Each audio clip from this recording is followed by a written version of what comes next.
I do have one last question, but I think it's important to note that the model we're using now is from 2014, so it's not unlikely that it's going to get updated fairly soon.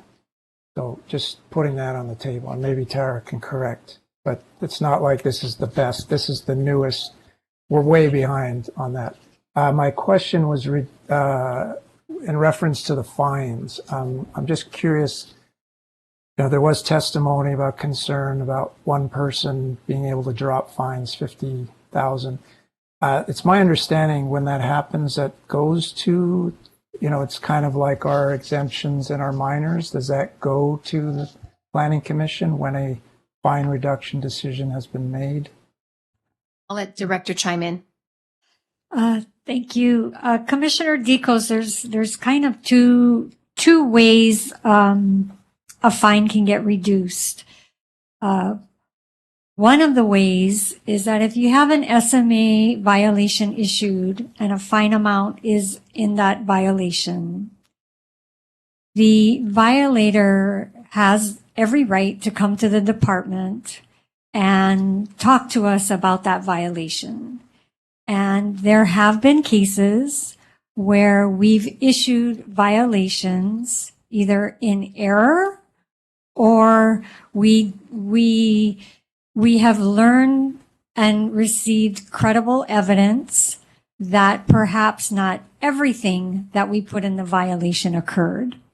So what can happen is that the department will rescind the violation because it was issued in error, and we will reissue it based on the credible evidence that we have that such a violation existed. One of the examples that has been given to you by a testifier is such an example. So it was not something just done out of the request of the violator. We work with them. We are not going to issue a violation that is wrong. That's not the right thing to do. And if we do that, they then have, in that case or in any case, there are appeal rights. So if we issue a violation, and this is the other way that it can be amended, the violator has the right to file an appeal and come to this body to basically kind of argue, if you will, that they don't think they're subject, to a certain fine and are requesting the commission to reduce it.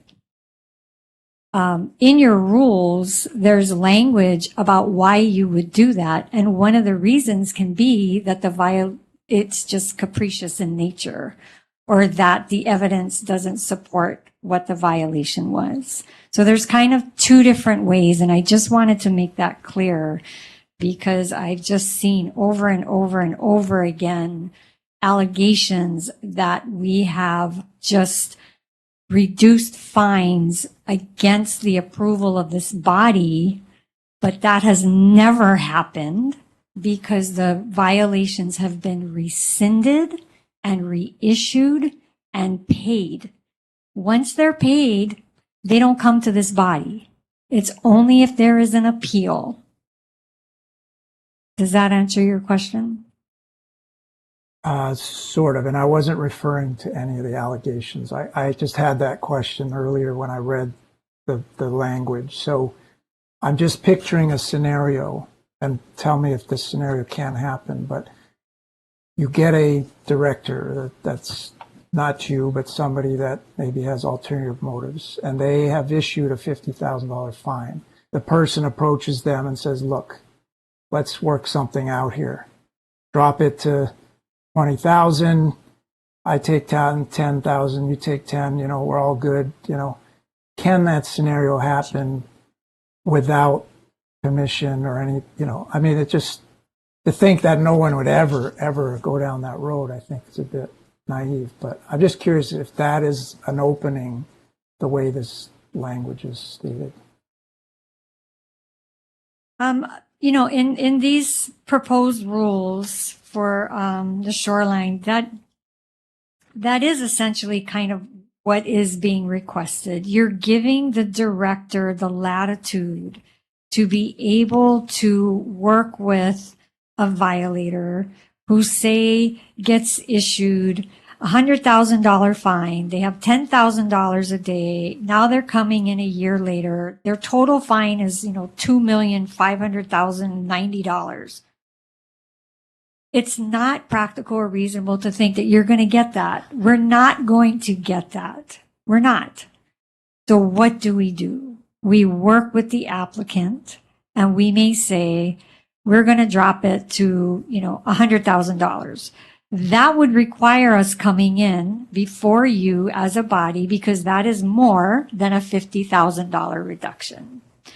Say you have someone who got a $100,000 initial fine.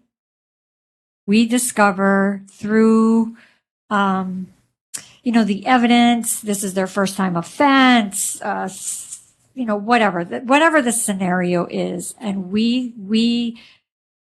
believe, and with the advice of Corporation Counsel, which a lot of times, if not every time, go to Corporation Counsel, God bless their souls, and say, you know what, we want to make it $60,000.